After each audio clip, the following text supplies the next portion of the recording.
What's up guys, this is Koro. Welcome to my channel. Nag-share ako ng opinions ko, experiences at iba pa na related sa crypto, NFT or Web3 projects.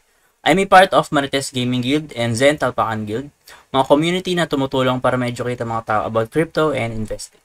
Hindi kami mga financial advisors at nandito lang kami para tumulong sa inyo. Mandatory pa din na you do your own diligence. So without further ado, let's dive right in. Hello guys, welcome back dito sa ating channel. Koro nga pala. And for today, ang video natin is all about weekly transaction dito kay Mantle Network. So yung huling video ko na all about weekly transaction is about kay ZK Sync, Linea, Base, and iba pa. So right now, gagawa ko ng hiwalay for Starknet, which is yung next ko. Pero right now, focus ako kay Mantle. So umpisahan natin kay Mantle. So una nating step is muna tayo kay Izumi.finance. And if napanood nyo yung guide ko kay Mantle last time, nag-provide ako ng liquidity dito. So right now, i-remove ko yung liquidity. Same as with Agni Finance, yung second step natin. So pakita ko sa inyo yung kay Izumi Finance. So pagpunta nyo dito sa website ni Izumi Finance, sa pools, dito tayo sa liquidity. And then makikita nyo dito yung pre-provide nyo last time. If hindi pa kayo nakapag-provide, punta kayo dito sa pools, tapos mamili kayo dyan, tapos mag-provide kayo ng liquidity. Sa akin, ang provided ko is 5 WETH or 5 USDT, pero nagkaroon siya ng pair. So pair kasi yung kailangan mo. So 5 USDT and 5 WETH. So total 10 USDT. So click ko lang tong remove. So re-remove ko siya 100%. And as you can see guys, successful na siya. Na-remove na natin lahat. So proceed tayo sa ating next step. So second step natin kay Agni Finance, Ganun din, mag-remove tayo ng liquidity na pinrovide natin last time. So ito yun, pagpunta nyo sa kanyang website, tapos yung sa liquidity section, makikita nyo dyan yung active na provide nyo. So click mo lang to, tapos pwede mo siyang remove. And remove ko rin siya 100%.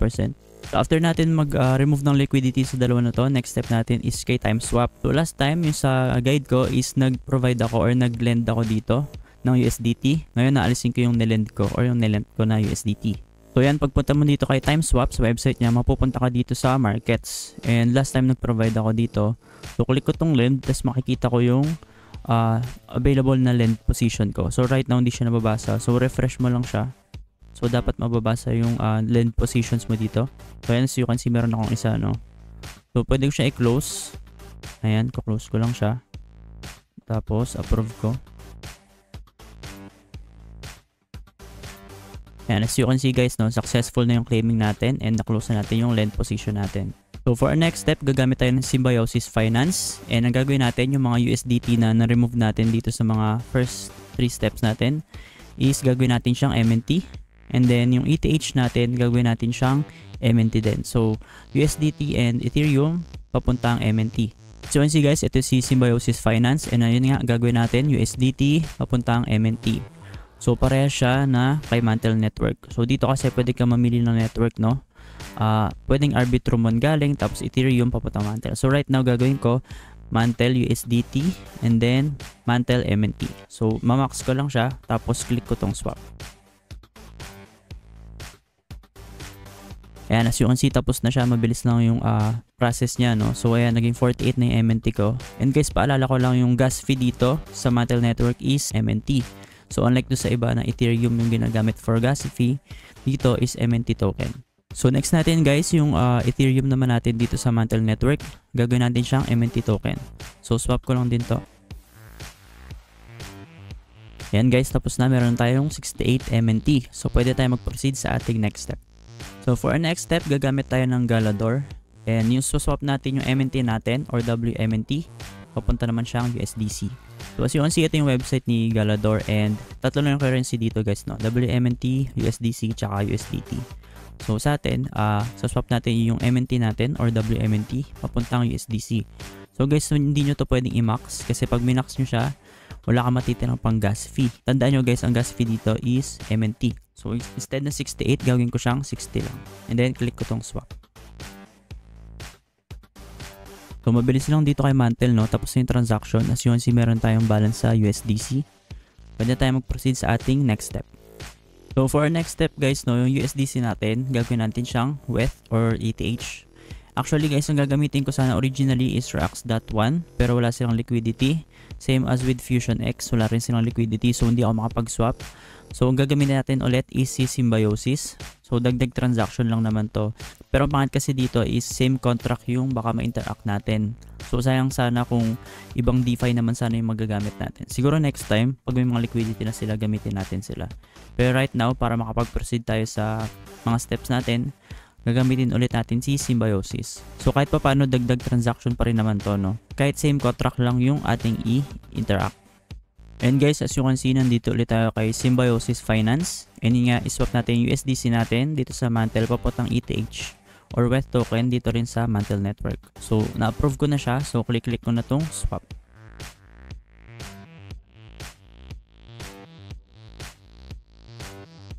And as you can see, complete na yung process natin. And meron tayong WETH dito na balance.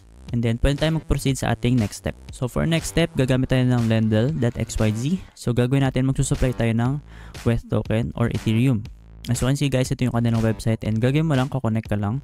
Tapos dito sa dashboard, mamimili ka dito ng susupply mo.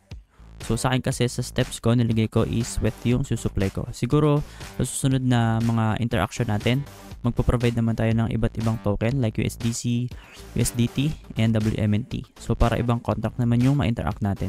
So, right now, dito tayo kay WETH. So sa akin guys, ang po-provide ko lang is 0.004 WETH token or 6.46 USDT. So, approve ko lang yan. And then, after natin approve, pwede tayo mag-supply ng WETH token. And as you can see, all done na siya. And pwede natin itong close. And then as you can see, na-supply na natin siya. And guys, kapag nag-supply kayo dito, pwede kayong mag-borrow. So, depende sa sinupply nyo. And sinupply ko is around 6.46 USD. Yun yung value niya in WETH token.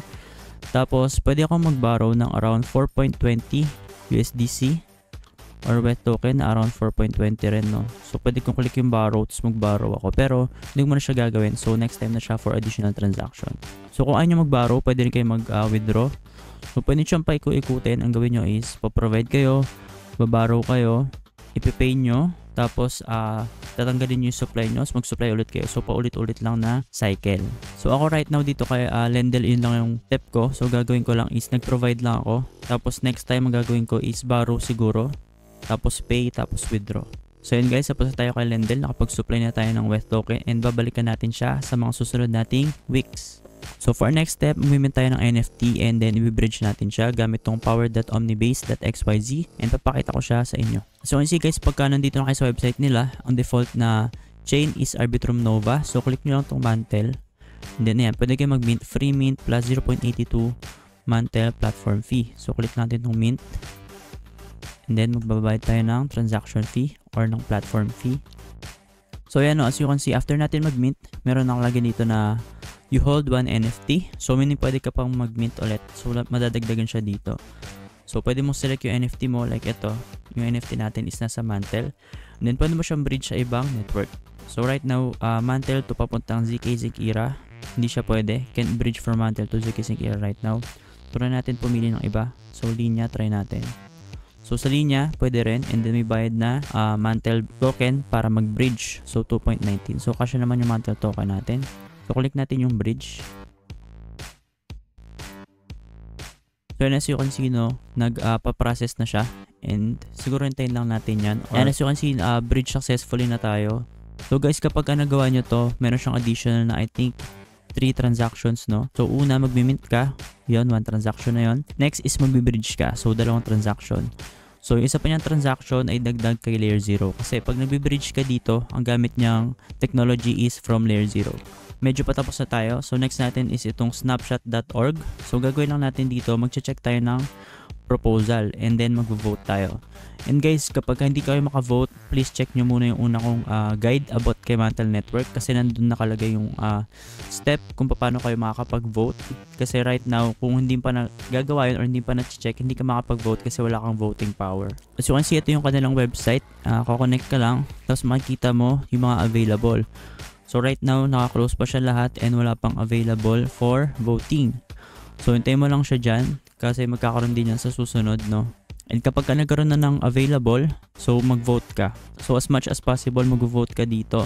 makakatulong siya sa'yo kasi maging active ka dito sa mismong Mantle Network. So kunyari guys, may new proposal tapos nakapag-vote na kayo.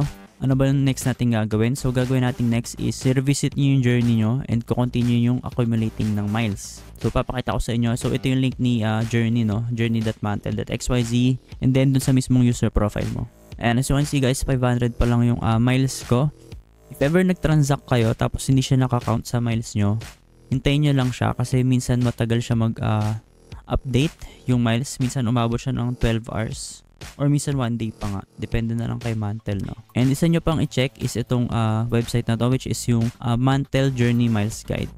So ito yun guys. So pwede nyo makita dito kung ano yung mga possible nyo pwedeng gawin para maka-add sa inyo ng mga miles. Or MJ Miles which stands for Mantle Journey Miles. So may iba dyan, no? Mainnet transactions, deposit and bridge assets sa Mantle Network, hold MNT tokens, interact with verified protocols, and social media verification, testnet contributions. So marami yan guys, no? So i-explore nyo lang siya and siguro next time papakita ko sa inyo kasi pwede ka na mag-interact kay Orbiter Finance. I mean matagal ka na pwede mag-interact kay Orbiter Finance gamit si Mantle pero right now inad nila yung Orbiter.finance para gawing criteria kapag nag-add ka ng MJ Miles. So kapag nag-interact ka kay Orbiter tapos gamit mo is Mantle, magkakaroon ka ng miles. So yun lang guys para sa weekly transaction dito kay Mantle Network. If may tanong kayo or suggestions, pwede kayo mag-comment sa ating comment section. And guys, pwede rin kayo mag-message sa akin sa TikTok and sa Facebook. Yun lang and good luck sa airdrop hunting.